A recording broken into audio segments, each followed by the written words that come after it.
am an incoming master student at Ford School of Public Policy, University of Michigan in Ann Arbor, US. And talking about TVD, several months ago, I had the opportunity to be the speaker on one of the events that organized by the TVD English community, and I think it was an extraordinary experience for me as I am able to share my personal journey on securing scholarship to study abroad. The first year of our event were extraordinary for me. I was able to broaden my horizons, learn new knowledge, working with a great people here. It's also very nice to have new friends, not only from our agency, the Ministry of Finance, but also from other countries, since we had some Malaysian and Norwegian speakers. I'm Antang Seviani, you can call me Sevi. It feels glad to be a member of TVD English Club. I can learn many things and gain new knowledge. Happy birthday to TVD. Congratulations for your first anniversary. Wish TVD has a long life and inspire each other. I'm Alexa. I just want to say happy first birthday to TVD English Club. Thank you for creating an environment where we can learn, grow, and connect. Cheers to many more years together to explore new language and new culture. And on this delightful moment, I would like to extend my congratulations to the TVD as they celebrate their very first anniversary. And I really appreciate your effort to make a positive impact on the design community through your weekly webinars. And I wish you success ahead and may you grow even bigger and stronger and always spreading positivity to the communities around you. Congratulations TVD English Club on reaching your first birthday. It's been years of incredible achievement and a personal growth. May this club continue to be a catalyst for English language enthusiasts and a platform for endless possibilities. Happy birthday TVD! My name is Masfa. I'm so happy being member of TVD. When I join TVD, I can improve my English skill, especially in public speaking. I also got a lot of knowledge from the study session. Besides that, I'm so happy got a new friend from this community, so we can share about anything, include valuation. And last, happy birthday TVD! Congratulations for your first anniversary. Furthermore, I can already see a big potential from this event, the TVD English Club, and I hope that through this event we can learn a good and critical thinker. Thank you very much, TVD English Club, for this valuable time and knowledge. Happy first anniversary, TVD English Club. TVD, one of the best club to learn and grow. Congrats for your first years of achievement. I hope we have more and more conversation and get more friends. You know that knowledge to elevate to our English language. Bye. I'm Rizka Hutani and I'm a member of TVD English Club, a community that aims to inspire everyone to share and learn together. What I like the most about TVD is that there is no right or wrong here, but only a room for improvement. Hopefully, in the second year of TVD, there are more activities and TVD enthusiasts. Once again, congrats TVD! Good job! Thank you! Thank you! Thank you! 사랑해. Happy birthday, TVD English Club! TVD English Club, go global, go stronger! When the idea for making Toastmaster value decisions, how we are practicing for the public speaking, but especially related with the valuation field, also with the asset management and finance also. So in our Directorate General State Asset Management, we have a lot of very good, what we call that, like human resources. We need the place that we can practice everything in English. We need exclusivity in here. We just need very serious person that they want to improve not only about how to speaking in the public about valuations, but how to increase and enhance their knowledge, especially in valuations.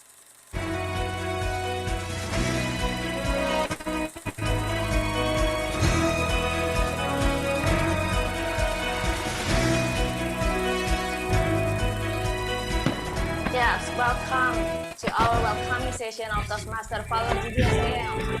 Please, guys, give an applause.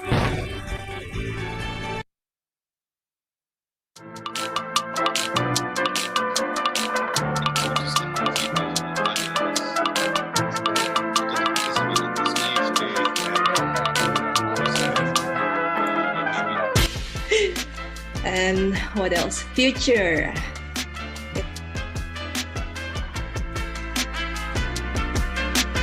Question for the Pak Firman. Lively and also sustainable. That is, participants, some of our participants come from engineer or civil engineer would be much better to explain. Has been adequately considered is legally permissible. Please. Based on statistical The main point or the main thing is So for the first question, if I'm not mistaken, how to speak fluently in English to improve our English. hi. Hello everyone. Hello. Hi everyone. Well, I would like to thank to all of the committee, especially for the founder of TVD English Club, Mr. Arik Haryono, Mr. Darmawan, Mr. Nafi, Ms. Rizka Utami, and all the others. My name is Mickey, and I am incoming master student at Pusdiklat Keuangan Umum, University of Michigan and Ann Arbor, US. And talking about TVD, several months ago, I had the opportunity to be the speaker in one of the events that organized by the TVD English community, and I think it was an extraordinary experience for me as I am able to share my personal journey on securing scholarship to study abroad. The first year of our event were extraordinary for me. I was able to broaden my horizons, learn new knowledge, working with a great people here. It's also very nice to have new friends, not only from our agency, the Ministry of Finance, but also from other countries, since we had some Malaysian and Norwegian speakers. I'm Antang Seviani, you can call me Sevi. It feels great to be a member of TVD English Club. I can learn many things and gain new knowledge. Happy birthday to TVD. Congratulations for your first anniversary. Wish TVD has a long life and inspire each other. My name is Alisa. I just want to say happy first birthday to TVD English Club. Thank you for creating an environment where we can learn, grow, and connect. Cheers to many more years together to explore new language and new culture. And on this delightful moment, I would like to extend my congratulations to the TVD as they celebrate their very first anniversary. And I really appreciate your effort to make a positive impact on the design community through your weekly webinars. And I wish you success ahead, and may you grow even bigger and stronger, and always spreading positivity to the communities around you. Congratulations TVD English Club on reaching your first birthday. It's been years of incredible achievement and a personal growth. May this club continue to be a catalyst for English language enthusiasts and a platform for endless possibilities. Happy birthday TVD! My name is Masfa. I'm so happy being member of TVD. When I joined TVD,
Good afternoon, everyone.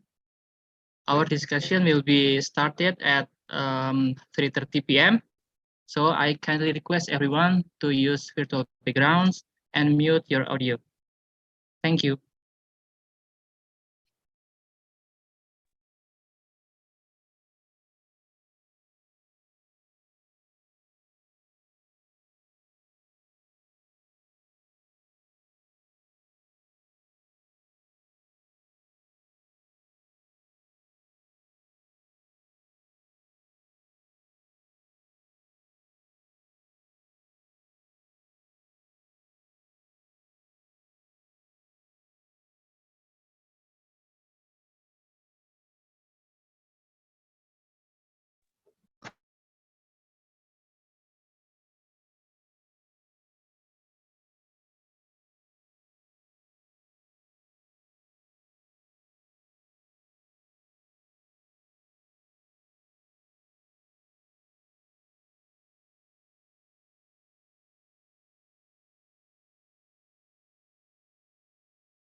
When the idea for making Toastmaster exams, how we are practicing for the public speaking, but especially related with the valuation field, also with the asset management and finance also. So in our Directorate General State Asset Management, we have a lot of very good, what we call that, like human resources. We need the place that we can practice everything in English. We need exclusivity in here. We just need very serious person that they want to improve, not only about how to speaking in the public about valuations, but how to increase and enhance their knowledge, especially in valuations.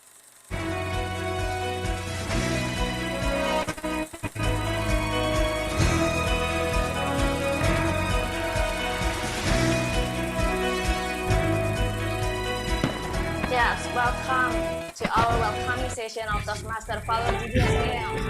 Please guys give an applause.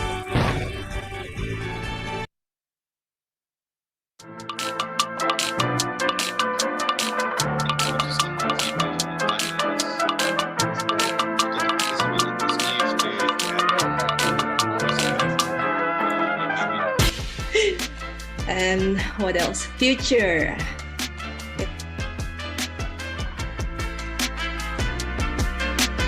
Question for the Pak Firman. Lively and also sustainable, that is participants, some of the participants come from engineer or civil engineering would be much better to Has been adequately considered is legally permissible. Based on statistical the main point of the entry is So for the first question, if I'm not mistaken, how to speak fluently in English to improve our English. hi. Hello everyone. Hi everyone. Well, I would like to thank to all of the committee, especially for the founder of TVD English Club, Mr. Arik Haryono, Mr. Darmawan, Mr. Nafi, Ms. Rizka Utami, and all the others. My name is Mickey, and I am an incoming master student at Pusdiklat Keuangan Umum, University of Michigan in Ann Arbor, US. And talking about TVD, several months ago, I had the opportunity to be the speaker on one of the event that organized by the TVD English community, and I think it was an extraordinary experience for me as I am able to share my personal journey on securing scholarship to study abroad. The first year of our event were extraordinary for me. I was able to broaden my horizons, learn new knowledge, working with a great people here. It's also very nice to have new friends, not only from our agency, the Ministry of Finance, but also from other countries, since we had some Malaysian and Norwegian speakers. I'm Antang Seviani, you can call me Sevi. It feels glad to be a member of TVD English Club. I can learn many things and gain new knowledge. Happy birthday to TVD. Congratulations for your first anniversary. Wish TVD has a long life and inspire each other. And by Alisa, I just want to say happy first birthday to TVD English Club. Thank you for creating an environment where we can learn, grow, and connect. Cheers to many more years together to explore the language and new culture. And on this delightful moment, I would like to extend my congratulations to the TVD as they celebrate their very first anniversary. And I really appreciate your effort to make a positive impact on the design community through your weekly webinars. And I wish you success ahead, and may you grow even bigger and stronger, and always spreading positivity to the communities around you.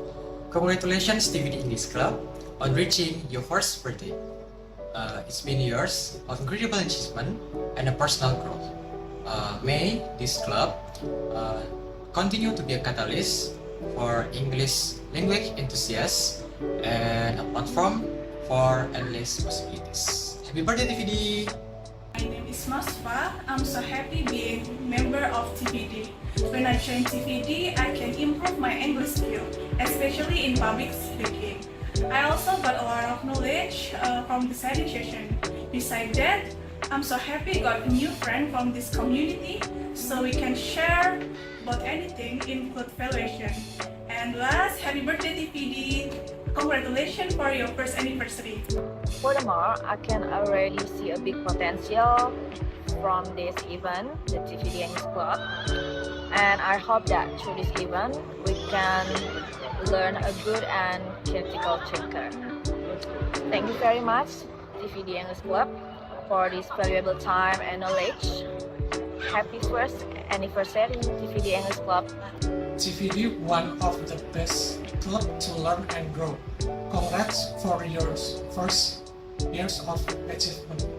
I hope we have more and more conversation and get more friends. You know that knowledge to elevate, so our English language. Bye. I'm Rizka Utami, and I'm a member of TVD English Club, a community that aims to inspire everyone to share and learn together. What I like the most about TVD is that there is no right or wrong here, but only a room for improvement. Hopefully, in the second year of TVD, there are more activities and TVD enthusiasts. Once again, congrats TVD! Good job! Thank you! Thank you! Thank you! 사랑해. Happy birthday, TVD English Club! TVD English Club, go global, go stronger! When the idea for making Toastmaster value decisions, how we are practicing for the public speaking, but especially related with the valuation field, also with the asset management and finance also. So in our Directorate General State Asset Management, we have a lot of very good, what we call that, like human resources. We need the place that we can practice everything in English. We need exclusivity in here. We just need very serious person that they want to improve, not only about how to speaking in the public about valuations, but how to increase and enhance their knowledge, especially in valuations.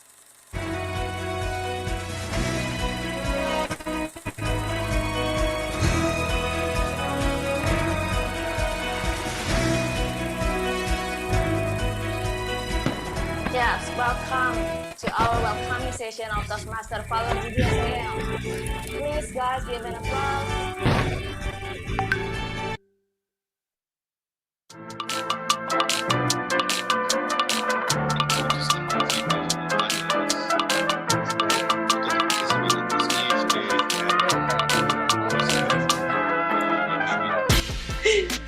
And what else? Future.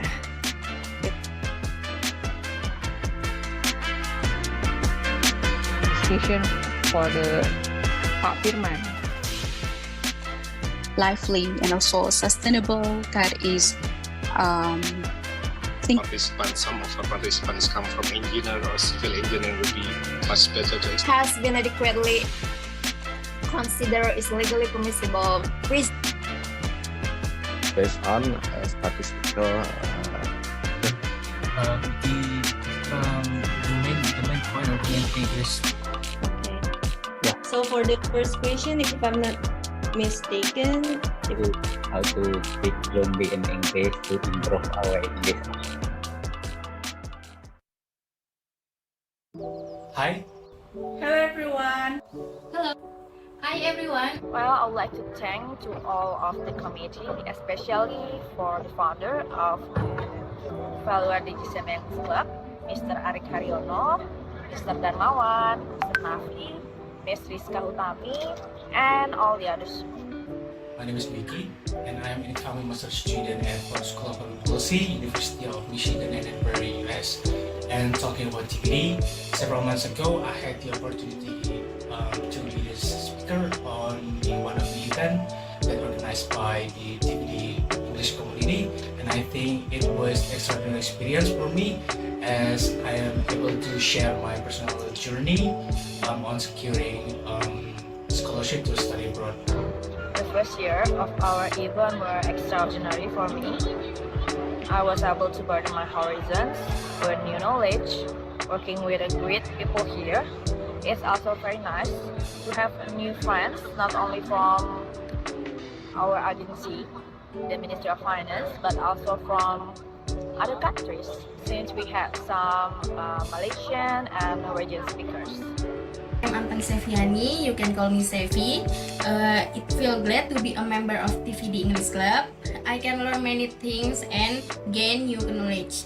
Happy birthday to TVD. Congratulations for your first anniversary. Wish TVD has a long life and inspire each other. I'm Pusdiklat Alisa. I just want to say happy first birthday to TVD English Club. Thank you for creating an environment where we can learn, grow, and connect. Cheers to many more years together to explore new language and new culture. And on this delightful moment, I would like to extend my congratulations to the TVD as they celebrate their very first anniversary. And I really appreciate your effort to make a positive impact on the design community through your weekly webinars. And I wish you success ahead, and may you grow even bigger and stronger, and always spreading positivity to the community around you. Congratulations TVD English Club on reaching your first birthday. It's been years of incredible achievement and a personal growth.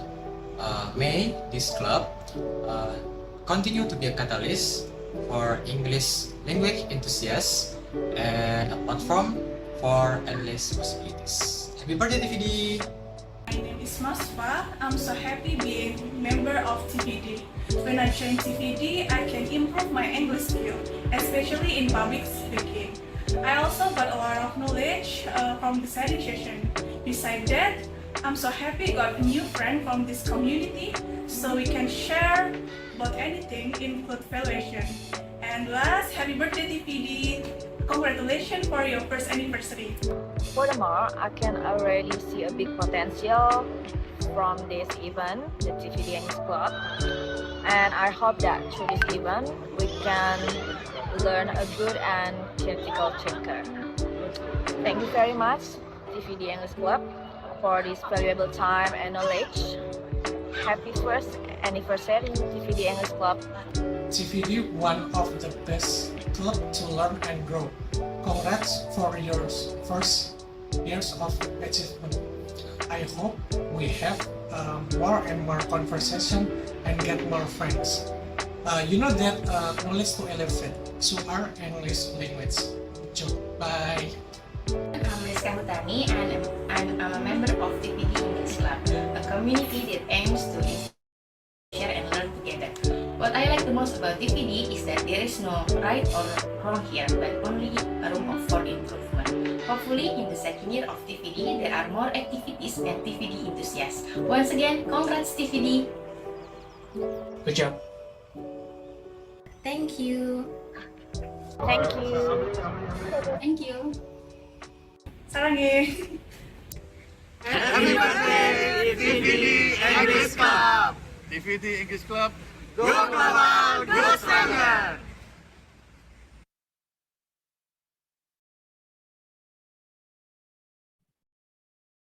Assalamualaikum warahmatullahi wabarakatuh. Waalaikumsalam warahmatullahi. Ladies and gentlemen, with great pleasure, I welcome you all to the one-year anniversary celebration of the TVD English Club. As we begin, I kindly request everyone to use virtual backgrounds and mute your audio. I would like to extend my warm greetings to the Director of Valuation, Mr. Arik Haryono, and the honorable guests from InSpan Malaysia, and also all colleagues and participants joining us today. Today, on 26th of May 2023, my name is Higin, and I am honored to be your host for this special occasion. First and foremost, let us express our gratitude to God for providing us with guidance, happiness, and health. I invite everyone to observe a moment of silence and offer a prayer. Let us begin the prayer.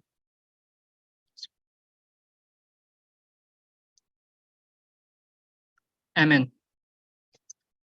Ladies and gentlemen, now let me present the agenda for this afternoon's group discussion session. First, opening speech from Mr. Arik Haryono. Second, sharing session led by moderator with a special speaker. And the last, closing statement from President of TVD, Mr. Badut Duja. Okay, to commence our group discussion, it is my privilege to invite Mr. Arik Haryono, the Director of Valuation, to deliver the opening speech for this session. With all due respect, please welcome Mr. Arik Haryono. Thank you, Mas Higin. The Honorable official and employees in the Ministry of Finance, the whole member of TVD English Club, and also honor guests. Ladies and gentlemen, Bismillahirrahmanirrahim. Assalamualaikum warahmatullahi wabarakatuh. Salam, Om Swastiastu, Namo Buddhaya, greeting of excellence. May peace be with everyone of us.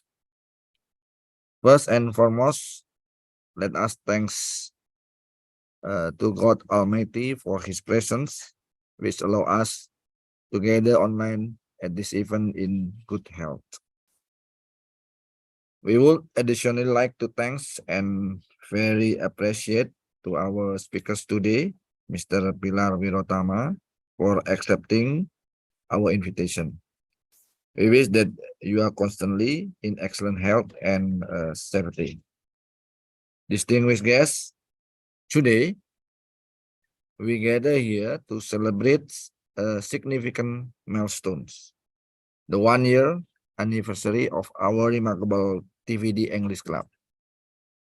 It is a momentous occasion that calls for reflection, appreciation, and renewed commitment to our signed vision of promoting knowledge sharing through diverse and engaging discussion. Over the past year, our TVD English Club has flourished into a vibrant community of individuals passionate about expanding their horizons, improving their language skill, and also exploring an array of captivating topics. So, through our collective effort, we have created a nurturing space where ideas flow freely and learning is an exhilarating journey. From enthralling debates on global issue of valuation and also asset management to insightful presentation of asset management and everything in between. So our TVD English Club has become a platform for intellectual growth and also personal development. Today, as we celebrate this milestone, let us take a moment to express our heartfelt gratitude to everyone who has contributed. We extend our TVD English Club has become a platform for intellectual growth and also personal development. Today, as we celebrate this milestone, let us take a moment to express of heart gratitude to everyone. And then we also extend our thanks to the guest speaker who have generously shared their expertise and insight, enlightening us on various subjects and inspiring us to deliver deeper into our areas of interest. Their contribution have been invaluable, shaping the diverse range of topics that we have explored through the years. Furthermore, we acknowledge the behind the scenes effort of our organizing teams, whose meticulous planning and unwavering commitment have brought our event to life. Their passion and dedication have made our TVD English Club an oasis of intellectual stimulation and also growth. On this very special day, let us commemorate 1 year of TVD by discussing one of the most important topics, how the communication skill which are required for government officials to succeed in their roles. Distinguished guests, a survey conducted by the Economic Intelligence Unit revealed that 74% of employers consider effective communication skill as the most crucial factor for employee productivity. According to a study by McKinsey, mentioned that effective communication is directly linked to customer satisfaction. Organizations with excellent communication practice are more likely to deliver exceptional customer experience. Leading are more likely to deliver exceptional customer experience also. So leading to customer loyalty and also repeat the business. While specific data on the importance of communication skill for government officials may be very limited. That's why this point highlights the overarching importance of communication skill for government officials in building public trust, stakeholder engagement, and also policy implementation. Interagency coordination, policy advocacy, and also international relations. Developing and honing this skill enable government officials to effectively serve their constituents, contribute to the overall well-being of society, and lead to professional success. Distinguished guests, this sharing knowledge highlights the importance of effective communication in achieving personal and also professional success.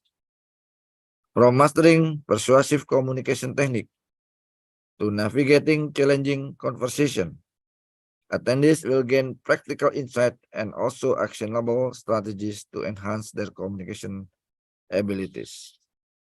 Today's TVD session aims to equip government officials with the necessary skill to effectively engage with the stakeholder, promote transparency, and achieve their organizational objective.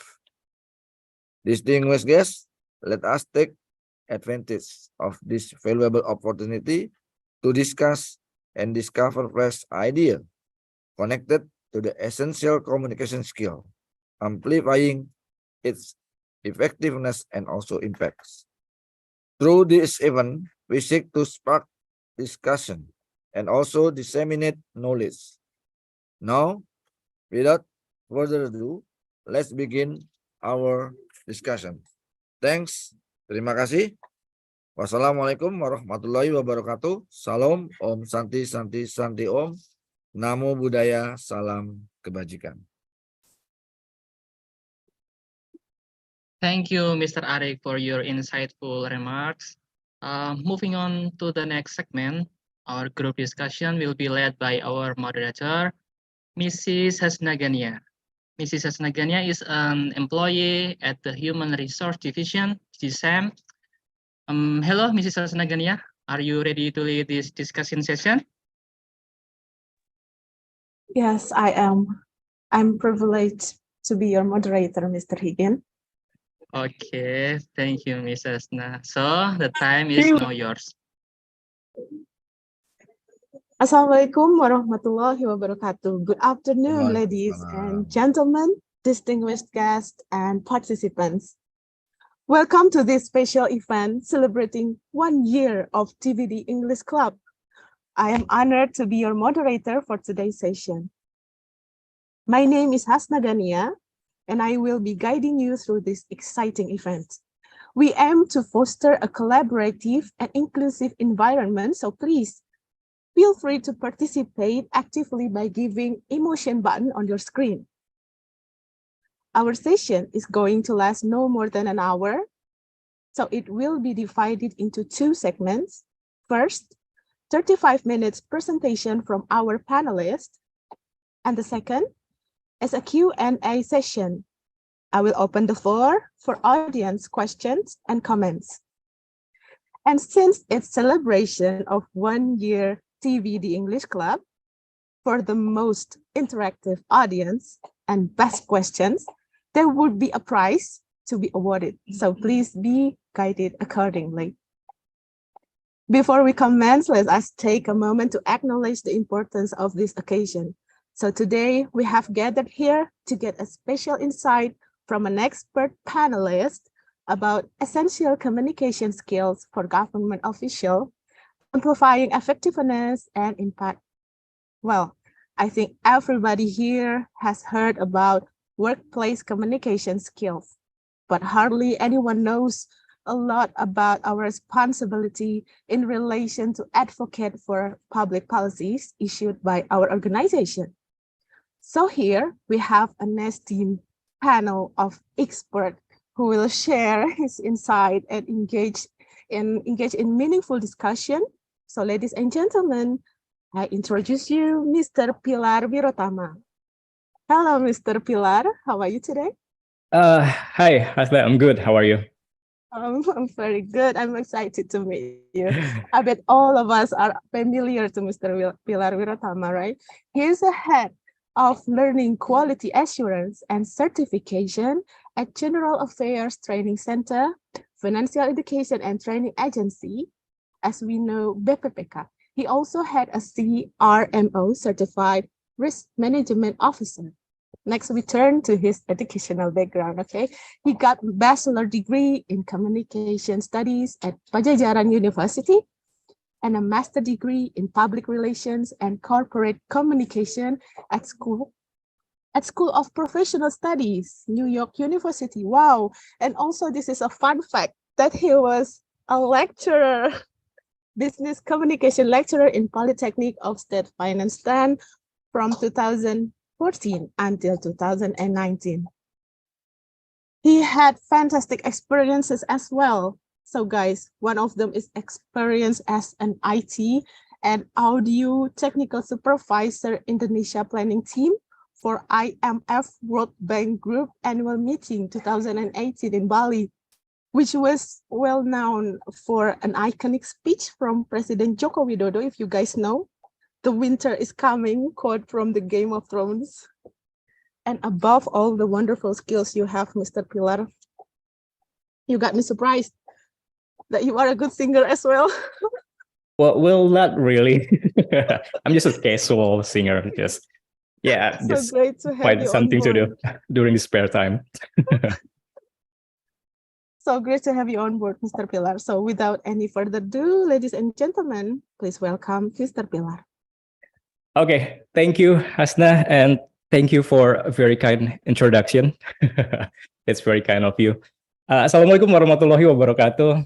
Waalaikumsalam. Waalaikumsalam. First, I would like to greet the Honorable Director of Valuation, Bapak Ari Haryono, Terima kasih, Pak Pilar. the President of TVD English Club, Bapak Badrus Duja, and of course, all participants. I hope all is well, and also happy anniversary for TVD English Club. I think we should give a round of applause for TVD English Club. 1 year. What a journey. So I'm Pilar Wirotama, and as mentioned by Hasna, I'm the head of Learning Quality Assurance and Certification in General Finance Training Center, VETA. And also I had 11 years of experience in public communication in my job beforehand. And it is such an honor to be here to share the topic that I really passionate about, that is communication. So a topic that I think is essential for any government official to know, to comprehend. Yeah. And I will tell you why on my presentation. So let's start our session. I'm going to bring up the slide. Okay. So I want to start this session with talking about one currency that is really important for any government institution in the world, I believe. So there is one currency, and without this currency, any policy issued by the government institution won't work well. And without this currency, I think the government become irrelevant. And without this currency, the government will not gain any support from its public, but only skepticism. So the currency is trust. Okay, I'm sure you all familiar with trust. And trust is a sure reliance on the character, ability, strength, or truth of someone or something. This is according to Webster Dictionary. So every relationship basically features trust, from employee to employee relationship, customer to supplier, friendship, and also relationship between government and its citizen or its public. But the interesting things about trust is a perceptual phenomenon that only which reside in the eye of the beholder. Maybe you guys familiar with that quote, right? The eye of the beholder. It means that we cannot expect someone to trust us. The trust needs to be earned, and trust is reside in the mind of other people. We cannot control. We cannot force other people to have trust on us. That's the interesting part of trust. So we are willing to put our trust in others because we have faith that they have our best interests at heart, they will not abuse us, and they will safeguard our interests. And by doing so, we will get a result that win-win for everyone. So what about the public trust? Since we are working in the government, I think it's important for us to talk about public trust. So according to the Deloitte, a consultant company, a citizen trust or a public trust in government can be defined as citizen confidence in the action of government to do what is right and perceived fair. And trust can be built, and it also can be maintained by demonstrating two foundational attributes, competence and intent. So competence refers to the ability to execute, to follow through on what you say or you will do. Let's say you have a work plan, you have a program. So in order for you to be recognized as a competence, or in order our organization to be recognized as a competence organization, we need to have an ability to execute. We need to have a human resource that are really skillful, that can really do their job to execute all the program. That's competence. And the second foundational attributes of trust is intent. So intent basically is the behind a leader's action. It's like a motive, taking action from a place of genuine empathy and a true care for what the wants and the need of stakeholders. So is your organization doing a program just because of a politic agenda, or is it because of the genuine empathy about what the stakeholders need, what the stakeholders want? So those are the two foundational attributes that, according to Deloitte, that can build a public trust.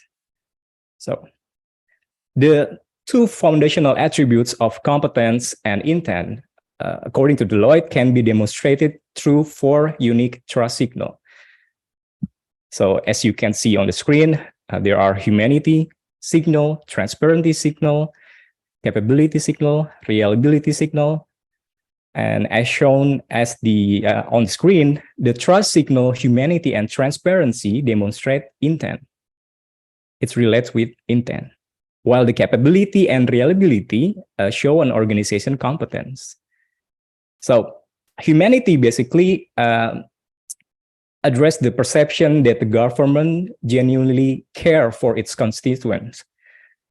And also government is demonstrating empathy, kindness, and fairness. While the transparency, it indicates that the government openly share information, motives, and choices related to policy, budget, and program decision in the straightforward language. Transparency, just tell what it is. Just tell what it is. And the third signal is a capability. Capability reflects the belief that the government can create high-quality program, that the government is capable, and the government has the ability to meet the expectation in the effective way, in the efficient way. And then the last trust signal is the reliability. Show the government can consistently and dependably deliver high-quality program, service, and experience to constituents across platform and geographies. And Deloitte, in their research, they said that this trust signal, which have been statistically validated as a significant contributors of trust for customers and employee, is actually can be measured. We can quantify, we can measure it. And importantly for government, it can be improved through a specific action and activities. So what are those? So here are the sample action that the government agency can take to increase trust.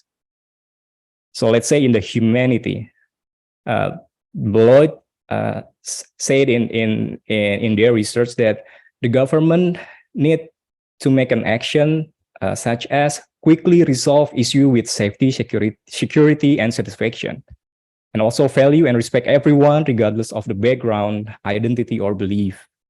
In transparency, government should be transparent about budgeting and funding decision. In capability, for example, the government should possess the means to do what constituents expect the agency to do to meet the expectation. And in the reliability, the government needs to continually improve the quality of program and services. So the guidance is clear. So if we are as a government official, we can use this. We can use this sample action and hope that this will increase the trust from our public. But the question is, how can we make sure the public know that our institution is humane, transparent, capable, and reliable? How can we make sure that the public know that we are already done all this sample action? So in my opinion, the key is communication. So communication is the transmission of or exchange information, knowledge, or ideas by means of verbal and non-verbal from one person to another.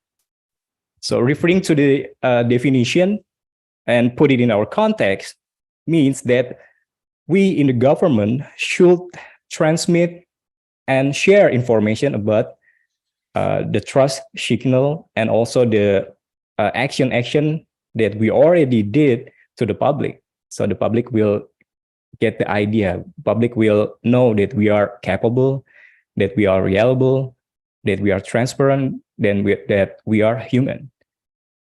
Okay, so the key is communication. Okay, and this is also aligned with a theory of reputation management. This theory is originated by John Dorley, my professor back in NYU. He said that reputation is the sum of performance, behavior, and communication. I think we all agree that reputation and trust is close, right? So let's say if we have a good reputation, it's more likely that we will have a trust from our stakeholders or public. But if we have a bad reputation, it's less likely that we will get a trust from our stakeholders or public. So in this reputation management theory, Dorley said that the lack one of these components will result in instability of someone's reputation. For example, I have a good performance, our organization has a good performance.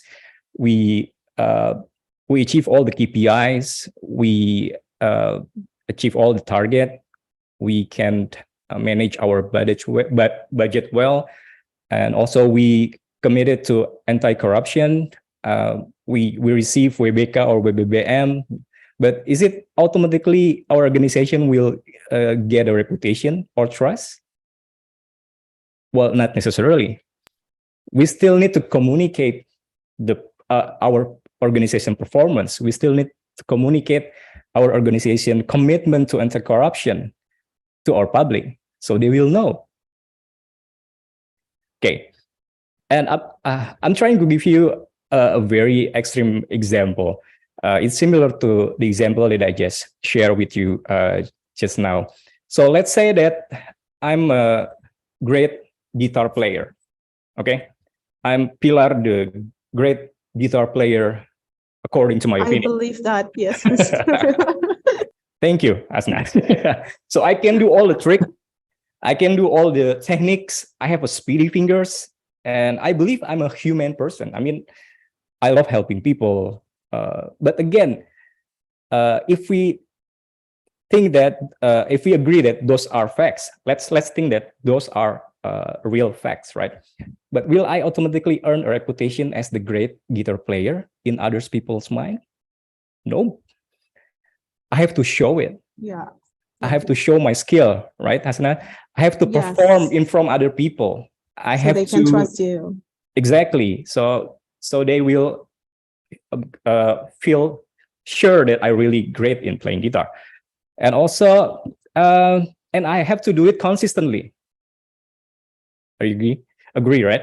So, for example, if one show I did terrible mistakes and then I did better in the next, it's still inconsistent. So I'm not sure that people will think that I'm a great guitar player, right? So I have to do it consistently. So the consistently is it's also important when we are trying to build reputation or trust. Okay. Okay, now that we understand the importance of communication in building good reputation and also gaining public trust, I want to highlight that, and I just want to make sure that we all agree that in every communication that we do, we need to do it in effective way, right? Or we call it effective communication. So what is effective communication? Effective communication is the process of exchanging ideas, thoughts, opinions, knowledge, and data so that the message is received and understood with clarity and purpose. In effective communication, there are no or less misunderstanding. There are no misperception. There's no ambiguity. Okay, but the next question is, back to our role as a government employee, who is responsible for government's effective communication? Public relation, or the leader of our government institution? Or yeah, maybe I don't know. the public relations. Public relation only? Yeah, I guess. Well, I have a different opinion with you, Hasna, because I think that all government official is need to responsible for government's effective communication according their role proportionally. So why is that? Okay, so basically all government official, or let's say we call it employees. Employee are the voice of organization to their friends, family, and other acquaintance. Okay, they were saying that in the ideal organization, everyone is a PR. That's why maybe we heard about the term employee advocacy. So, so the people who are responsible to give an information, to give an advocacy for the policy of organization is not just those who work at PR, not just those who work at media, but all the employee also need to help the organization to send the message to their friends, their family, or other. As simple as that. So this is why in my presentation, I call it that this is the essential communication skill for government official, not just for those who work for PR. Or we for are the work in voice, PR. the face of our organization. Exactly. Maybe you haven't, maybe Hasna, when Idul Fitri, when the last Idul Fitri, I'm sure that you met with your friend or family, right? Yeah, And of course. they will ask about the case which is which is currently viral in the media, right? Hey, Hasna, what do you think about this case? What MOF do about this case, right? Yes, we have a rough time. Yeah. Yeah. So, well, I have the same experience when I moved to my hometown. Some of my relatives, they will ask that kind of question. So and what you do? I'll try to answer it my best. So, well, actually I have an input for the internal communication in the MOF. This is a little bit out of topic. So we remember that we are that the organization encourage all the employee to support the post or make a comment or share likes about the response of the MOF regarding the case, right? But unfortunately, the organization did not provide us with enough information. Correct. We get the information through the media. Yes. So, well, in my opinion, I think that we as an employee, or in the case of organizational organizational communication, we are the internal audience, should get the first-hand information first before the organization encourage us to be the employee that could do the advocacy on the certain issue. So, well, that is out of topic, but I will talk about that on my final slide. So Okay. I'm going to continue my slide. Okay, so basically, all government official, well, according to my opinion, is responsible for government communication proportionally. Okay, I want to underline proportionally. So it doesn't mean that you have to be on the front line to save the organization from the crisis. No, but you can do what you can do. You can do anything that is possible for you, as long the intention is to help organization, sending the organization bounce back from the crisis, or with the intention to help organization deliver the message to the public. Okay, since we are aware that not all of us have a communication background, not all of us work for PR. So in this slide, I'm going to share you 7 key principles in government communication, with hope that if you are aware and understand these key principles, it's gonna make you easier to do communication regarding the government issue. So the first key principle is clarity and transparency. The second is active listening. The third is tailoring the message. Fourth, empathy and emotional intelligence. The fifth, consistency and accountability. 6, utilize multiple communication channel. And 7th, collaboration and stakeholders engagement. So let's dive into it one by one. Okay, the first one, clarity and transparency. It is fundamental for any government communication to have a clarity. Okay, clarity means clearly and concise, avoiding jargon and technical language, because this can confuse our audience. This can alienate our audience. Okay, and also transparency. Basically, we provide access so the public can get the information that is accurate and understandable. Okay. So I'm going to give you one example what MOF did in terms of avoiding jargon.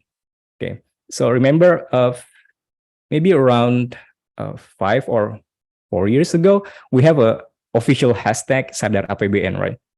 Okay, I have a friend in Biro KLI. His name is Pak Reza, and then we discussed about this hashtag because it suddenly changed from Sadar APBN to Uang Kita, and then I asked the reason why we need to change the hashtag. Sadar APBN, it's been around for 2 or 3 years, if I'm not mistaken. So according to the research conducted by the consultant, the word APBN is not related with most people. Okay, for us who work for the Ministry of Finance, or for us who work in the government institution, we are very, very familiar with the APBN term, right? But in most people, apparently not. So they decided to create a new hashtag that is more relatable with the public, and now we use Uang Kita, because who doesn't know uang, right? Who doesn't love uang, right? So yeah, it's kind of okay. So the Uang Kita is, I think it's one way to avoid jargon, but I'm aware that not every jargon or technical language can be replaced by a plain language. So the alternative that I propose is try to use analogy. So for example, when we talk about government debt, we can create an analogy as in household. So you are husband and wife, you are trying to build a house, you don't have the money right now, but you believe that with this house you will be a saver, you will be more happier, and then right now you don't have a motorcycle, but you're sure that by buying a new motorcycle, it will improve your income, and etc., etc. And that's why this husband and wife decided to borrow money from a bank, for example. So this kind of analogy actually we can use to help us explain the jargon and also the technical language. Okay, and the second skill that, or the second key principles in government communication is active listening. So communication is a two-way process, right? The act of listening is an essential aspect of effective communication. So make sure that we, as a government institution and as a government official, we provide time to listen to the concern, the ideas, the feedback of our constituents and our stakeholders. We need to be proactively seeking input and understanding all the perspective that our stakeholder has. So, and this also become some kind of gesture that we are really listen to our constituent. Okay, a few example on active listening is you can conduct an FGD, but make sure that the FGD is in the right format of FGD. I've been to several FGD, which is more like a webinar, not FGD. So they will invite a speaker, the speaker will explain about an issue, and then they will open a Q&A, and then that's it. It's more like a webinar. So make sure that you create FGD in the correct format. Then you will get input feedback that will be beneficial for your policy. Gitu. Or you can also do a survey. Okay, the third principle is tailoring the message. So different audience have a different needs and interests. Agree, right? So tailoring message doesn't mean that we are compromising the basic argument or objective. The basic argument or objective is the same, but the way we deliver it to the different audience that may need to be differentiated. We have to use one approach to one audience, and we may use another approach when we talk to another audience. So for example, the issue or the topic about the increase of PPN, right? If I'm not mistaken, it will be effective in 2025, if I'm not mistaken. So we need to prepare for that because this issue will affect buyers and business owners, for example. And buyers and business owners have their own concern about the increase. So the message is the same. Well, the argument or the objective is the same, but we can talk to buyers by looking through their perspective or their concern, which is, I believe, is going to be different with the business owner. So we have to create two kind of message, but with one objective and same basic argument. So that's the meaning of the tailoring the messages. Okay, the fourth is empathy and emotional intelligence. We all aware that a government official, we often deal with sensitive, challenging issues that impact people's life. So it is important when we do when we communicate with them, we show the value of, we show the compassion, the respect, and the genuine desire. For example, let's say in a few weeks, there's the government need to increase the fuel price. The increase of the fuel price, it will affect many factors. It will have a direct effect to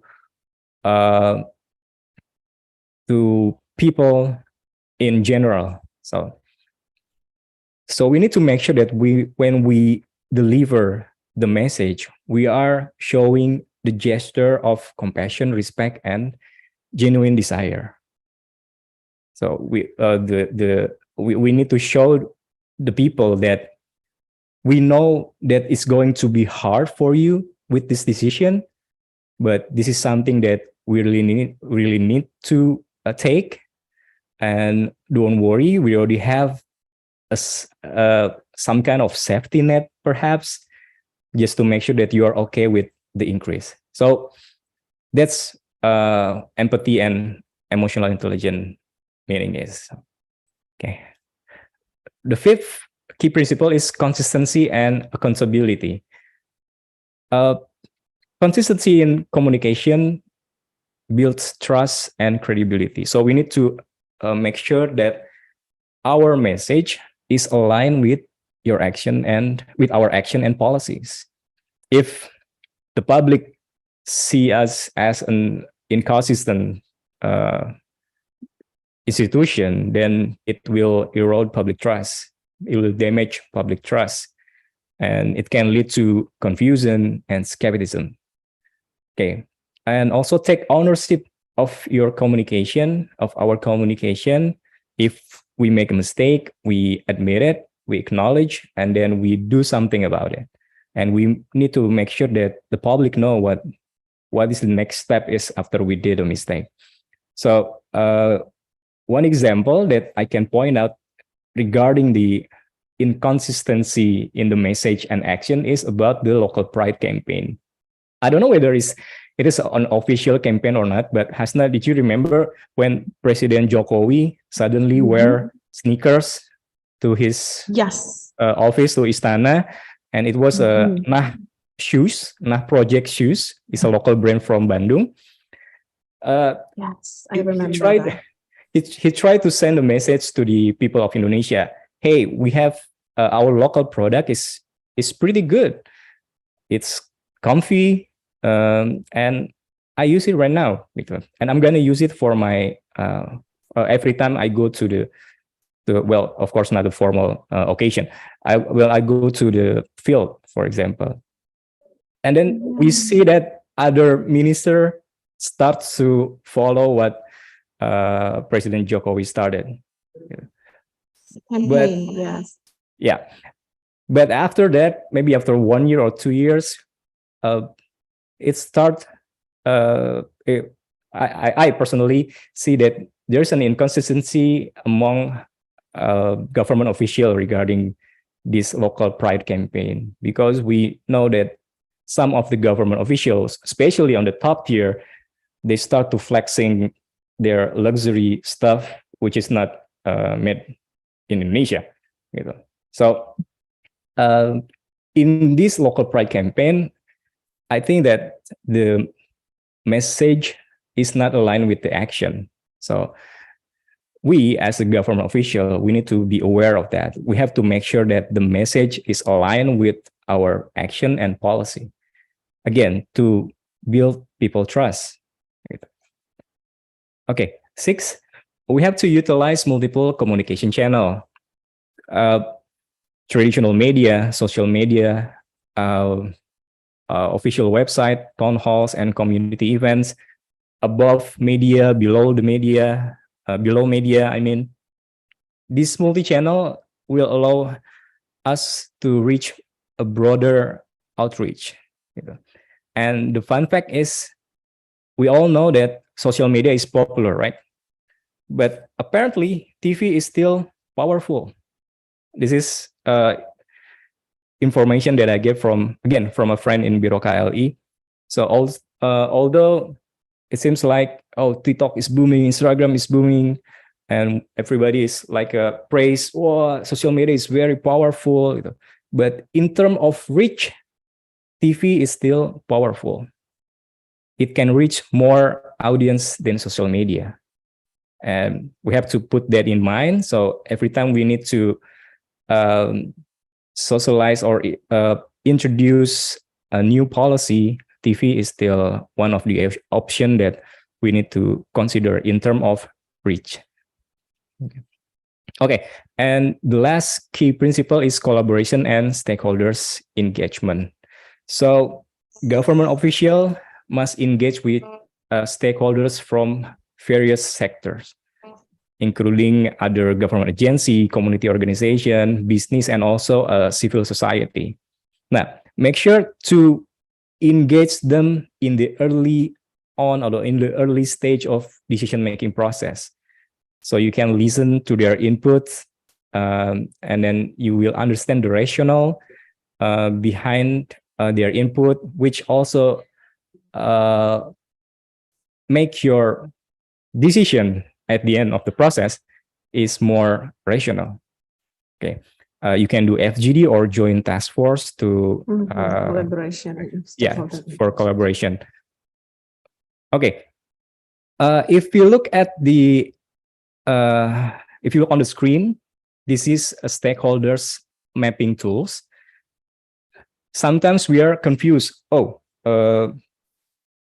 our institution need to communicate to which stakeholders in what level. For example, this stakeholders map, it will help you to define or identify your stakeholders and how much engagement, communication, or consideration they needed. Okay, this is a tools.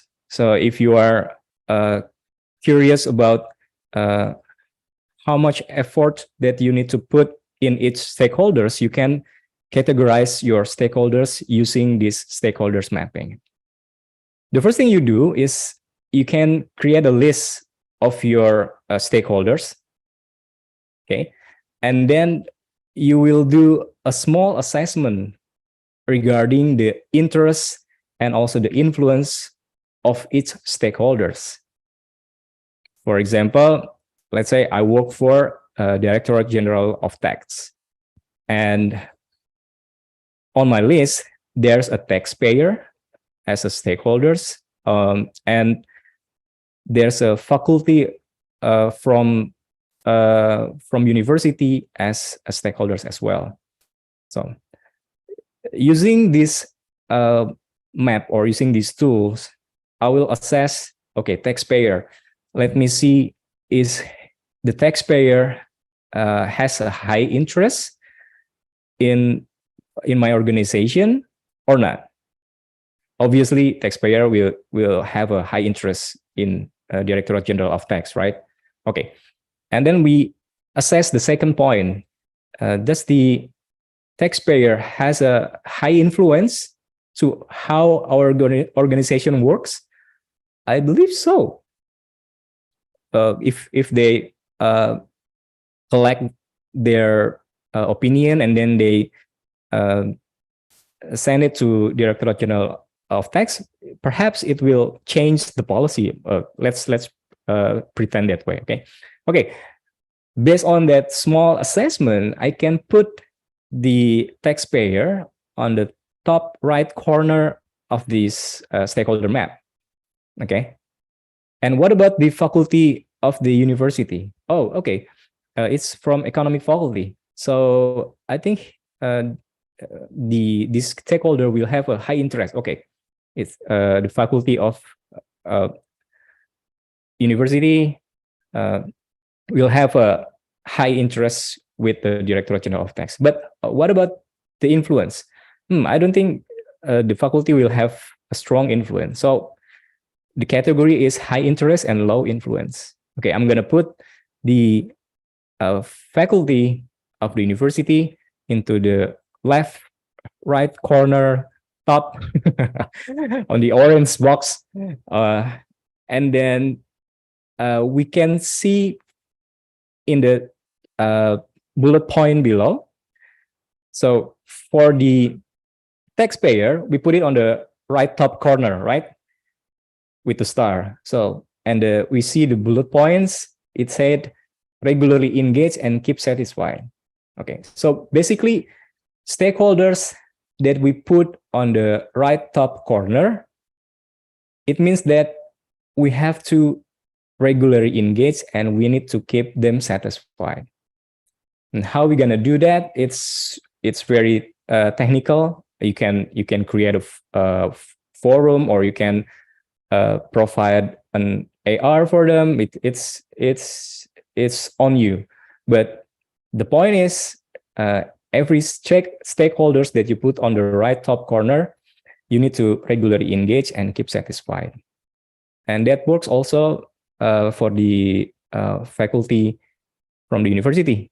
Since we put the stakeholders on the left top corner, the bullet points say that we have to inform completely and monitor closely, and that's what should we do.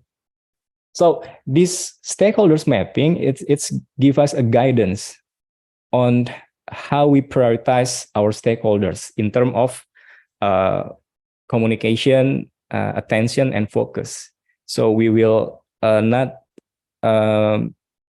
drain our resource into something not important. So we can prioritize our resource to something that really important. Okay, we already deep dive into the 7 key principles in government communication. And if we look at the example that I just mentioned, it seems like this key principle is only applied for external communication. You agree? It seems like that, right? But yes, it is not all wrong. But actually, we can also use these 7 key principles in our internal communication. So I want to emphasize that in order to reach an optimum success and impact, beside we need to manage external communication, we also need to manage our internal communication in our institution. Why? Because success starts with strong internal communication. What is internal communication? Internal communication is defined as the process of aligning employees to company strategy by systematically informing, influencing, motivating, and engaging people at all levels of the most company through one-way and two-way channels, digital and physical, that are most relevant to each employee. Okay. Now, in this session, I'll try to offer 2 perspectives of internal communication. If you look on the theory of internal communication, there are many versions on how the expert divided the scope of internal communication. But in this session, I'll try to offer 2 perspectives for us to see the internal communication and how to manage it. The first perspective is internal communication should be led by the management, by the top management and the management team. It means that the management dedicated one unit that is responsible to manage internal communication in the organization. Okay, so this unit will reach the employee through various media. The common example is the internet, and also the email blast. Maybe right now we can use a WhatsApp group and all. And in the Ministry of Finance, we have a team, Microsoft Teams, for internal communication, right? So through those channels, the management will share updates about the policies, about the update about the activity that is strategic. The point is, the management wants to make sure that all the employee has have a first-hand information about what the organization is doing. Okay, now by doing that, according to the research, it will boost employee morale. It will increase engagement, collaboration, productivity, and satisfaction. And also remember, in this model, I try to draw a two-way arrow, right? So it means the communication in internal communication is two-way communication. So the employee can give a feedback about a case, perhaps about a policy, and also they can know each other. They can create a community. They can discuss current issues and other stuff. If we manage to if we manage internal communication effectively, it will result in authentic employee advocacy. So, for example, let's say our organization has a crisis. We don't have to force our employee to say something about it. Okay, since the employee has enough information about the case, and they have a good morale, engagement, collaboration, productivity, and satisfaction, they will authentically do the employee advocacy in their own way. And that's one way to look internal communication. And the other perspective, I think this is also important for us as a government official. We also need to master the workplace communication. The workplace communication is communication between you and your boss, you and your peers, you and your staff, or other division. The workplace communication can be done by face-to-face communication or a virtual meeting like we have here right now. So there are communication skill that need to be in place if we want to succeed in workplace communication. The first one is know your audience. Personally, this is the most favorite skills that I always try to remember. Know your audience. So basically, before you talk with your boss, with the peers, staff, or people from other division, you need to get to know the person that you are planning talking to. So, for example, I want to talk with my boss here in general affairs training centers. So I will try to look for information. Is she in the good mood right now, or is she busy right now, or and other related information, just to make sure that when I communicate with her, I will get my result. Okay, so make sure that to always know your audience, and by knowing your audience, you can also tailoring your message too. So let's say you want to talk with your peers about data analytics, for example. Do they have enough knowledge about data analytics? You need to make sure. So before you discuss the topic with your peers, you need to understand the field of experience and also the field of reference of your audience. That way, you can communicate effectively. Okay. And also the second one is active listening. I already mentioned this in my previous slide. And also verbal and non-verbal communication. Since most of the workplace communication conducted in face-to-face communication, non-verbal communication plays an important role in the effectiveness of the communication. So the tone, when you're talking to someone older than you, you need to adjust your tone. You cannot call him or her bro, sis, or something like that. And also sometimes maybe you need to bow a little bit just to give respect to someone that is older than you. That kind of non-verbal communication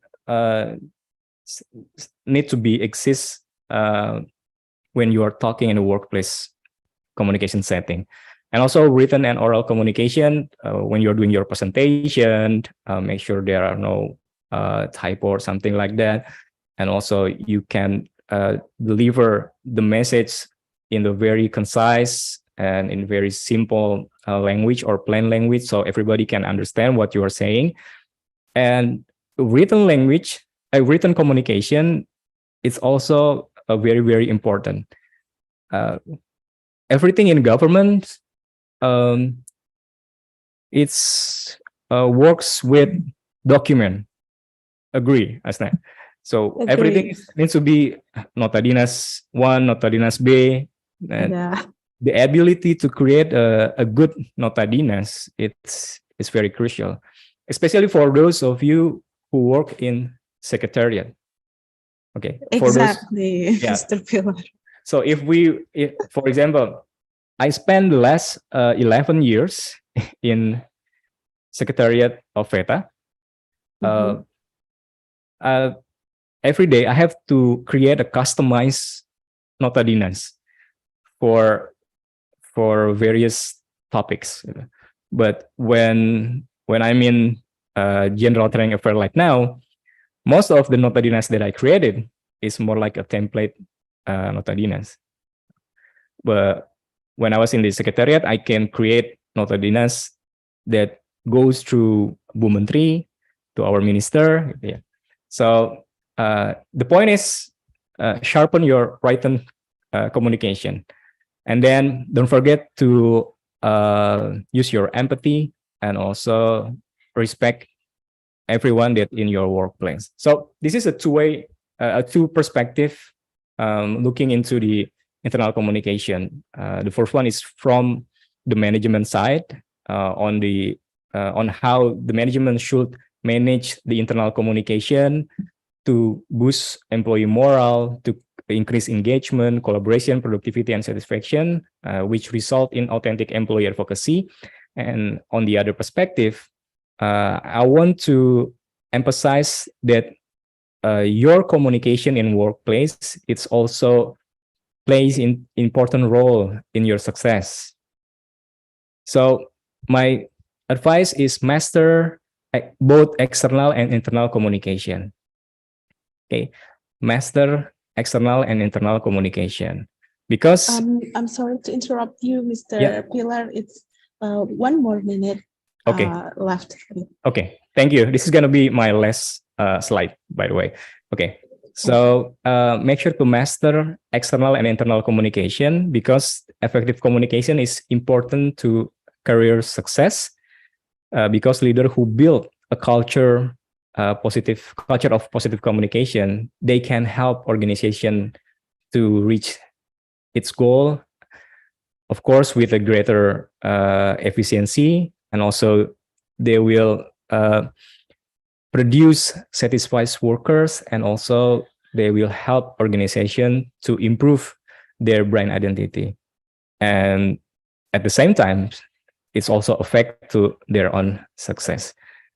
Okay, I think that's all that I can share with you guys from my presentation. After this, we also have a discussion, right, Hasna? So back to you. Yes.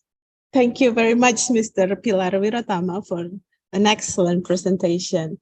I myself really enjoyed it because it relates to our recently issues in Ministry of Finance, right? So, Mr. Pilar, I'd like to ask you a real quick question. So about 7 key principles in government communication you explained before. So there are 1 key that got my interest, okay? Make me wonder that, can we build an empathy and emotional intelligence? How can we build that, Mr. Pilar? Okay, that's an interesting question. So there's an article in New York Times that I just read last week, I believe. It is said that the empathy, it can be developed. Empathy can be developed. So some of us born with a very sensitive empathy, right? But some others may not have the same level of empathy. So there are a few ways that we can do to train to improve our empathy. Okay. The first, we have to admit that as a human, we are biased. We live in the bubbles. For example, sometimes we really enjoy being in one community, which consists of our high school mate or university mate, or when we are in the office, we just want to hang out with some friends that we are really know well. So basically, as a human, we are biased. Yes. And we are living in the bubble. So what can we do? The first one, we have to admit it, that hey, we are biased. I don't know. Okay. I don't know much about other people. We need to acknowledge that. So we don't know much about other people. And then the next thing you do, you can try to talk to new people. Okay. Make sure it is in a safe environment. Okay, Hasna. It doesn't mean that every time you see a stranger, hi, can I talk with you? It doesn't work like that. Okay, make safety first. So let's say in your neighbor, there's a neighbor that you never talk to. Try to approach him or her, and then ask him or her how they're doing, how their daily life is like. So trying to talk with new people. Or the other alternative is you can also try to follow people with the different background on social media. Okay. So you will get to know about others people's life, and that's will increase your empathy. And the other two step is you can, well, this is a little bit extreme. You can try out someone else's life. Okay. Okay. For example, you can try to attend to the church, which is I don't know. So we can get know them better. With the experience, we can visit a village and then try to spend few days in the village, get to know with the locals, something like that. And the last step you can do is you can join a volunteer project or community. Or community, yeah. Yes, because it will enhance your perspective on how other people like. So you're not living in a bubble anymore. So you know that there are people. Somehow it will gain our empathy. Okay, thank you so much, Mr. Pilar. So now I floor the Q&A session to the audience. Please use the raise hand button or leave a question in the Slido on the link tree below if you would like to contribute to the discussion. And don't be hesitate to let others know if you are agree or like something that they said by using the clapping hand or a thumbs up. So Mr. Pilar, you can directly answer the question that has been asked. There is from Hendra Kanwil, DJKN Aceh. Okay. Can we see you, Mr. Hendra? Hi, happy evening. Hi.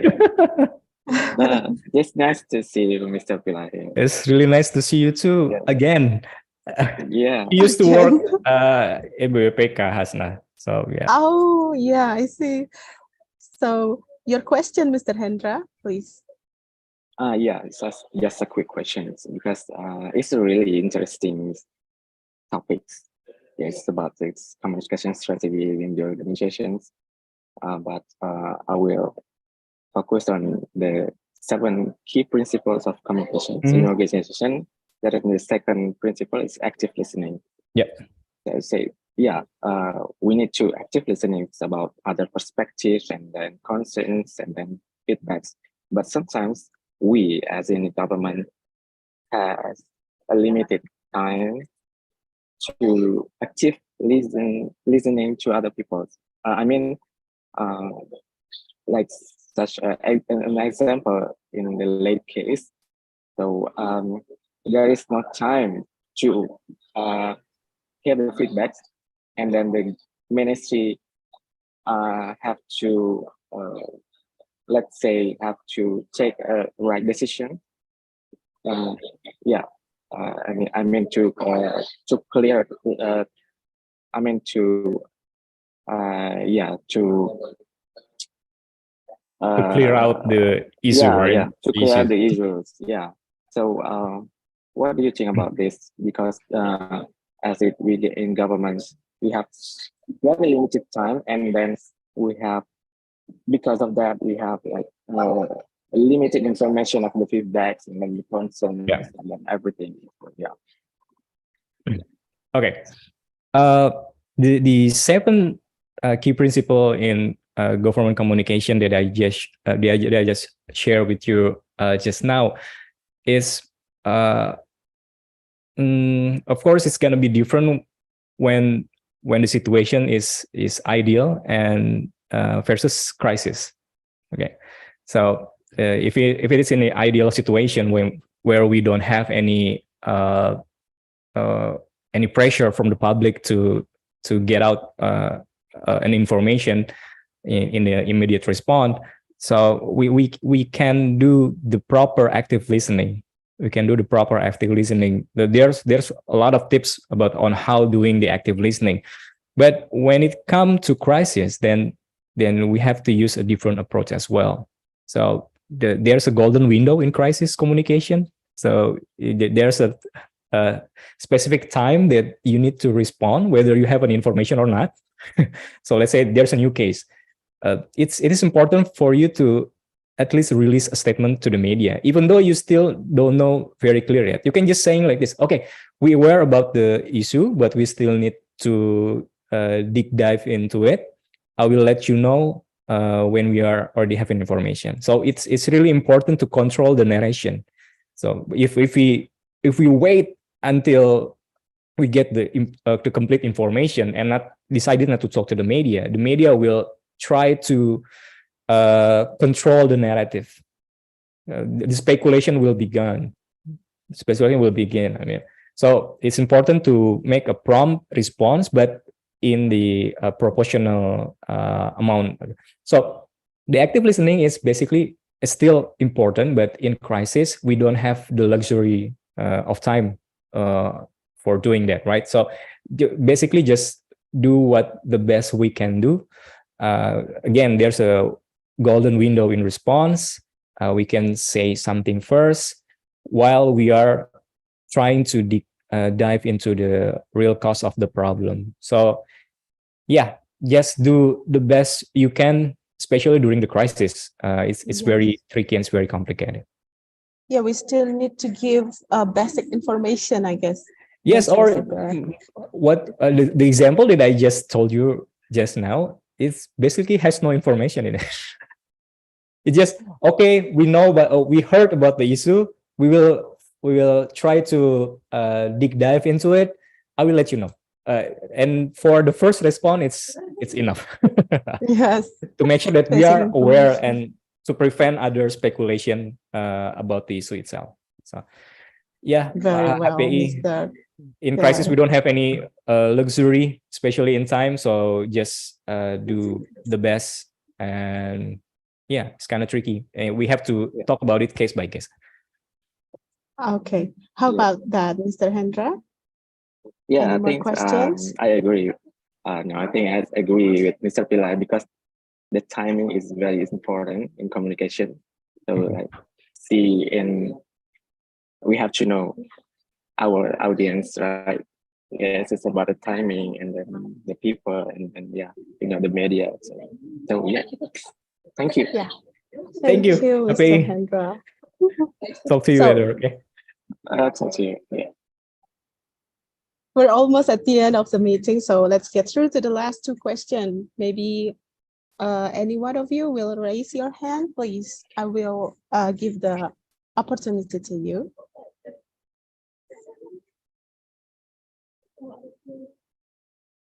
Anyone here will ask the question to Mr. Pilar? I think Mr. Gumilang. Mr. Gumilang, please. Thank you, Mbak Hasna.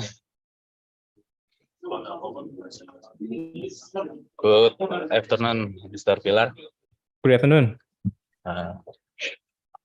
I wanted to ask about maybe employee advocacy, Mr. How to recover credibility if already getting worse? There is any catalyst to rebuild a trust come back again in easy way maybe. Okay. And the second maybe are in the communication theory. It's relate compensation theory. If the institution make not popular regulation, can compensate with a good one, or which one ratio bad regulation use can balance with good reputation maybe, or etc. Maybe that's my question. Thank you. Okay. So I'll try to answer on how to rebuild trust or reputation. Yeah, they were saying it takes years to build reputation, but maybe it only takes 1 second to destroy it, right? And then the struggle to rebuild it again, I think it's gonna be very tricky. It depends on the case that happened. But I can say that we don't need to worry if one day we get a very if we got hit by a case and it damaged our reputation. So the thing that we can do first, if it is on the mistake is on our side, we have to acknowledge that. I already mentioned that on my presentation. We need to sincerely acknowledge the problem, but at the same time, we have to take real action regarding the case. If we look at the latest case about one of our employee, I think the decision from the minister of from the institution to what do you call it, to make the employee or to ousted the problematic employee out of the Ministry of Finance is the right thing to do, because after we acknowledge, we take a real action, and then the other thing that important is what's next. What is the next step to make sure that it won't happen again? Yeah. So I think we can divide it into those 3 steps. The first one is to acknowledge if it is really in the mistake in our side, then we have to acknowledge.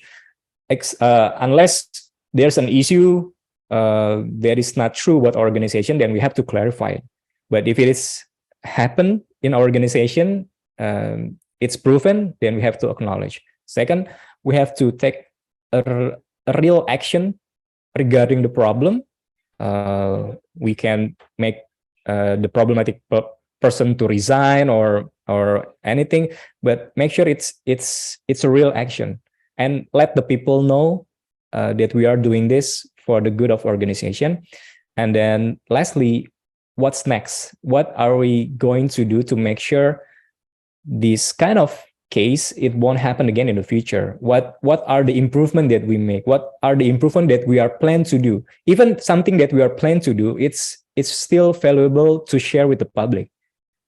Again, we need to reclaim our trust again. So any action that can help us to build our reputation, although it's not still 100% yet, but if we have a clear roadmap, we can share it to public. So the public will, hopefully public will recover faster. And then the second one, Hasna, can you remind me about the second one, the second question? About the compensation theory, right? The compensation, Mr. Gumilang, is that correct? Sorry, Mr. Gumilang, can you elaborate your last question? Yes. Yes. In the communication, there is a compensation theory. If the institution makes not popular regulation, can compensate with the other one, the good one, or or more to recover the bad effect of the bad regulation. Thank you. Okay. Theoretically, compensate one unpopular policy with a good policy. Theoretically, it will balance the situation, but I would not recommend it if this compensate policy is not based on the needs of the public. So okay, so theoretically, if something good and compensate with something bad is compensate with something good, yeah, there's a chance, theoretically there's a chance to make the situation or the perception is stable again, you know. But I would not recommend it if we use that good policy solely to solve the bad effect or the bad effect from the bad regulation. So it still needs to base on the stakeholder needs and also what they really want. So yeah, in theoretically, it will help. It will help to some degree. Yeah, it will help to some degree. But still have what we call that consequences, right, Yes. Mr. Pilar? Yeah. Yes. The consequences. Theoretically, it will help, but again, the regulation or the policy should be issued based on the needs or based on the higher regulation, not just solely to solve or to balance the bad regulation that we just released. That's in my opinion. Excellent. So how, Thank you Mr. very Gumilang? much. Thank Mr. you, Pilar. Mas Gumilang Wicaksono. Thank you. Okay, one last question from Mr. Hilal. Please turn on your mic. Hello, Mr. Pilar and Mbak Hasna. Hello, Mr. Let me Hilal. introduce myself. My name is Hilal.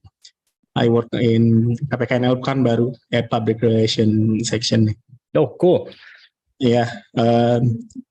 I want to ask about what do you think about the branding or communication of each unit in Ministry of Finance?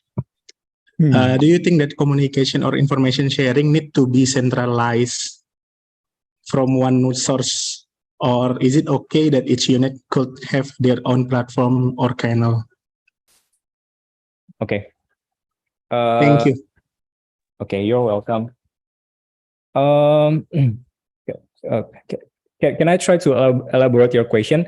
The each unit, you mean echelon 1, or in between echelon 1 there's a Kanwil, right? So which one do you mean? The dissemination information from each echelon 1 unit, or dissemination of information in one unit echelon 1 from the unit above it, above the echelon 1? Each unit of echelon 1 that we know that in Ministry of Finance we have setting agenda from Bureau KLE. Yep. Okay. The situation in Ministry of Finance is very unique, right? When I work at the public communication subdivision, there is a saying that Ministry of Finance is like a holding company. Okay, it's like holding company. So each echelon 1, they have a unique function. Sometimes it's not that related with other unit echelon 1. It's very unique. It's very unique, and each echelon 1 has their own branding. Agree with their color, with the things that the easiest thing we can identify is from the color that they use in publication. So looking at the situation, the complexity, I think it is okay for echelon 1 to release atau to disseminate information on their own. But we still need one central unit to orchestrate. What do you call it, Hasna? Mengorkestrasi. How do you say it in English? To orchestrate or what? I don't know. Harmonize. To harmonize. Okay, let's just use that word. Okay, to harmonize the information that is released to public. Now, I know that Biro KLI is trying their best to do this, but sometimes they didn't know the depthness of their knowledge about one issue is not as deep as those who work at the unit, right? So there's a lot of things to be improved.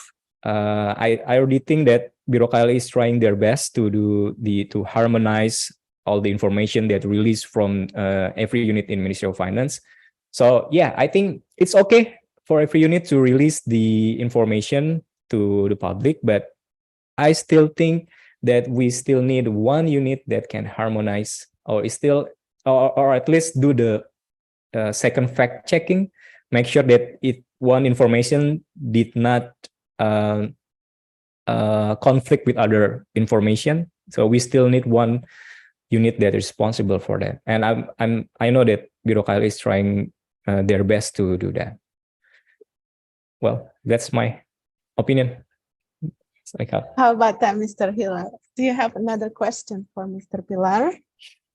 That was a wonderful answer, Mr. Pilar. Thank you for the answer. Thank you, Doni. Good luck.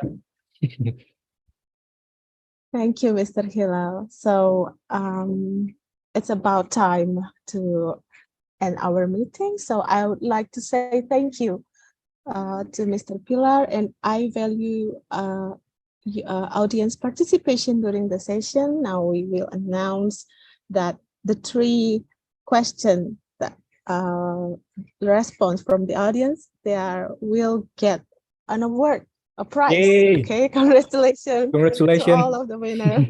Please contact our host to get the prize. So let's go over the priorities. So here is a quick recap of the main point of this section. That we know every government employee has an obligation to advocate for public policies issued by the organization.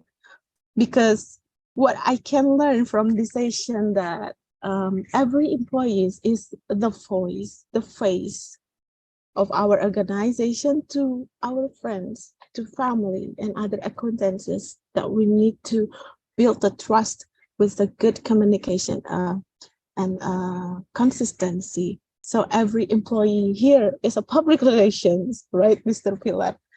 So we are learning the skills and principles of government communication from Mr. Pilar Wirotama. It's really great to have you on board. It's excellent. Before I close this section, Mr. Pilar, give us one powerful sentence to motivate colleagues here. Thank you for the pressure, Hasna. Well, since you already summarized the content of my session, if you ask me one powerful sentence, yes, I don't know is it powerful enough or not, but remember that we used to say to our friend, be yourself, remember? Yes. But after a deep thinking and also other consideration, be yourself is not enough. It's not a good quote, you know. Okay, so it's like you are giving yourself to the situation and then okay, this is me. This is me. Okay, Yeah. okay, this is me. So my powerful quote will be the best version of yourself. Okay, just add 2 words. Okay, be yourself, be the best of yourself. Okay, yeah, three words, just add 2 words. Be the best of yourself. And the good thing about this quote is you don't have to compare yourself with others. Yes, that's correct. All you have to do, just push yourself. If you still can do it, just do it. If you still can do it, just go for it.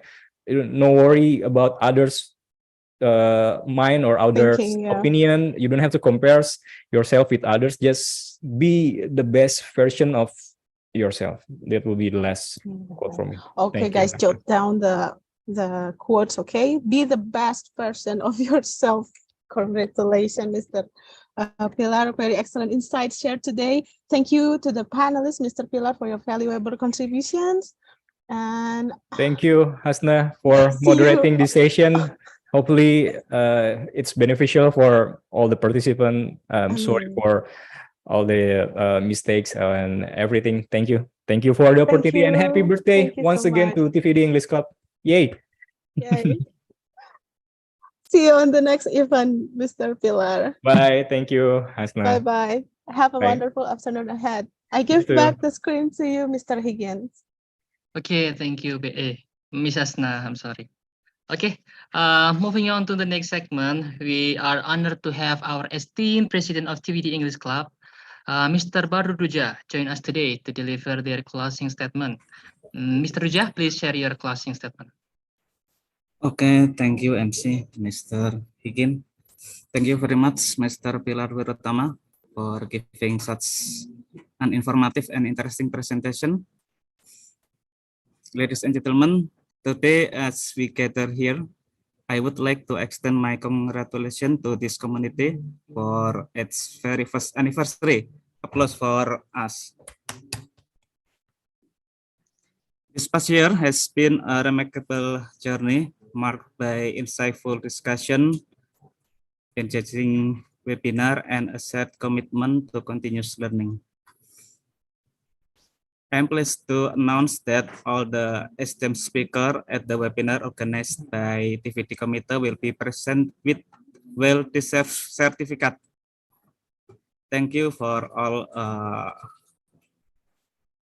presenter.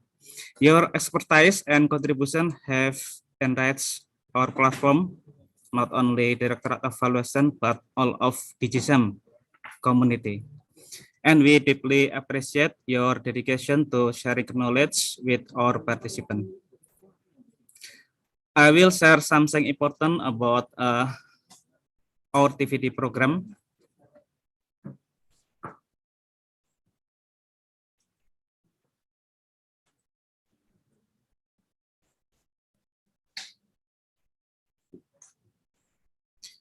There are 5 pillars that English Club, our TVD English Club is very important. Why TVD should exist and its existence is important. There are 5 pillars. The first one is government. DigiSam is big institution, and we know that we are one of the learning organization, and we have people. Our office is from Kanwil Aceh until regional office of Papa Baruku, and from KPKNL pada Aceh until KPKNL Jayapura. There are a lot of people. And the third one is demand. There are 2 sides about the demand.